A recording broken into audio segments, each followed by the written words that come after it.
मनपाकडून दादरमधील कबूतरखान्यावर जाळी टाकण्यात आली। दादरमधील कबूतरखाना तोडण्यास स्थानिकांनी मात्र विरोध दर्शवला आहे। स्थानिक नागरिकांच्या विरोधामुळे कारवाई लांबणीवर केली आहे। मुंबईच्या दादर परिसरातील कबूतरखाना तोडण्यासाठी आले असता मुंबई महानगरपालिकेच्या पथकाला विरोधाचा सामना करावा लागला, त्यामुळे ही कारवाई आता लांबणीवर पडली आहे। स्थानिक नागरिकांनी याला तीव्र विरोध केला, त्यामुळे परिसरात तणाव निर्माण झाला होता। परिस्थिती नियंत्रणात ठेवण्यासाठी पोलिसांचा मोठा बंदोबस्त तैनात करण्यात आलेला आहे।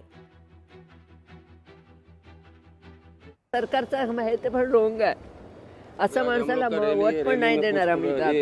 काय नाही करायचं तो हम लोग कल से उपवास पे बैठेंगे यहाँ पे। हाँ, उपवासवरही बैठून जाणार आम्ही, हे चालू नाही करणार तर। पण हे चालत नाही असं।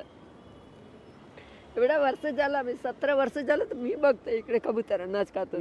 आप लोग खुद सब मानव हो, और मानव को जो खुद को नहीं मिलेगा, कबूतर को खाना नहीं मिलेगा, दाना नहीं मिलेगा, पानी नहीं मिलेगा, तो क्या करेगा वो? आप खुद बताओ ना हमें। इसका कोई सॉल्यूशन तो होना चाहिए ना। कितने मर जाएंगे कबूतर, कितने? कल आपने देखा होगा, कल 200-250 कबूतर मर गए, उन्होंने खाक दिया है। कहाँ खाने जाएंगे ये लोग? आप बताओ मुझे, ये कहाँ खाने जाएंगे? ये आपके अंदर कोई मानवता है कि नहीं? 200 साल से कबूतर खाना है, आज तक किसी को कुछ भी तकलीफ हो तो उसको अनादर नहीं करते। मिनिमम 50-55 साल से दाना और पानी दोनों डालती हूँ। मेरा फोटो वायरल भी हुआ है। मैंने आज तक कभी भी कुछ नहीं हुआ, अंदर जाके मैं डालती हूँ दाना पानी। एक भी दिन ऐसा नहीं है कि मेरा बंद हुआ है। इधर मेरा शॉप था, इधर डाल के बाद में मैं शॉप में जाती थी। किसी को वो परेशान नहीं करता है, कुछ भी नहीं। इनका पहले बंदोबस्त करो, इतने मरते हमारे लिए अच्छा नहीं है। याचाच आढावा घेतला आमच्या प्रतिनिधी भाग्यश्री प्रधान आचार्य यांनी। पाहूयात।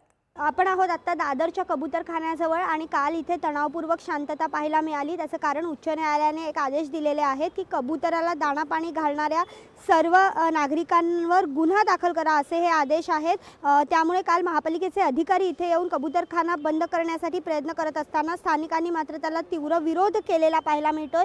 सध्या आपण बघतोय की ताडपत्री टाकलेली आहे, मात्र काही नागरिक जे आहेत ते इथे आलेले पाहायला मिळतात। नेमकं या नागरिकांचं काय म्हणणं आहे ते आपण ऐकूया। दादा, काय सांगाल, काय म्हणणं आहे तुमचं? म्हणणं हे आहे की basically pigeon is a symbol of peace, शांती दूत आहे तो। तर म्हणणं काय आहे की ते काही अबोल प्राणी आहे, ते कधी बोलत नाही की आम्हाला हे द्या, तर त्यांना कशाला त्रास देतात? आणि हे तुम्ही जे म्हणतात की त्यांचा ड्रॉपिंगशी हे लोकांना त्रास होतो, ते काल पण आला, आजूबाजूला विचारा ना बिल्डिंगमध्ये जाऊन की कोणाला किती त्रास होतो आहे। लोक सिगरेट पितात, ते लिहिलं आहे त्याच्यावरती, इंजिनियर तरी विकतात, सिगरेट तरी विकतात। मॅक्सिमम केसेस कॅन्सरचे त्याचे आहेत, तिथे काही तुम्ही ॲक्शन घेत नाही। आणि हे सिम्बॉल ऑफ पीस आहे। कधीपासून आहे हा कबूतरखाना? आम्हाला माहिती आहे, पण माझे वडील 1950 पासून इथे येत होते, तेव्हा 1 पैसे होता तेव्हा आम्ही टाकतो। तर हे परंपरा आता आमची चालूच आहे। त्यामुळे आम्ही खूप आधीपासूनच हा अशा पद्धतीचं दाणे पाणी कबूतरांना खायला घालतो आणि हे एक शांतीचं दूत आहे। त्यामुळे अशा पद्धतीचं कारवाई करणं हे योग्य नसल्याचं आत्ता जैन समाजाकडनं सांगण्यात येताना पाहायला मिळतंय। व्हिडिओ जर्नलिस्ट निकेशसह मी भाग्यश्री प्रधान आचार्य, लोकशाही न्यूज, मुंबई। लोकशाही मराठी ऐका, पहा, जागरूक रहा।